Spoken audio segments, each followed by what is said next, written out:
આ ભક્તિનું પહેલું પગથિયું છે. તમે માળા કેટલી કરો છો એનું કેલ્ક્યુલેશન મહત્વનું નથી.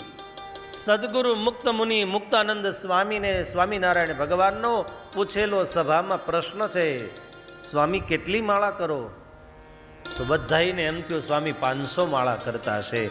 મુક્તાનંદ સ્વામી કે નહીં મહારાજ, 100 જ માળા થાય આખા દિવસની. હો, સ્વામીને પૂછ્યું સ્વામી કઈ રીતે? મહારાજ માળા કરું એક એક મણકે સ્વામિનારાયણ સ્વામિનારાયણ સ્વામિનારાયણ એવા મંત્ર બોલું અને 108 પારા પૂરા થાય ત્યાં સુધીમાં જો મન એક સેકન્ડ માટે પણ તમારી મૂર્તિમાંથી છટકી અને જો અન્યત્ર જતું રહે ને તો મહારાજ એ માળા નહીં ગણવાની. હવે આવી માળા આપણને કીધી હોય સાંજ સુધીમાં ફેરવો તો કેટલી ફરે? જવાબ તો આપો. ઉછીના નથી માગતો રૂપિયા.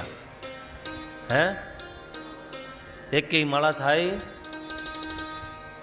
इसीलिए याद रखना, भक्तिना मार्गમાં દંભની જરૂર નથી, બાહ્ય દેખાવની જરૂર નથી. આંતરિક કલેવર તમારું શુદ્ધ બને.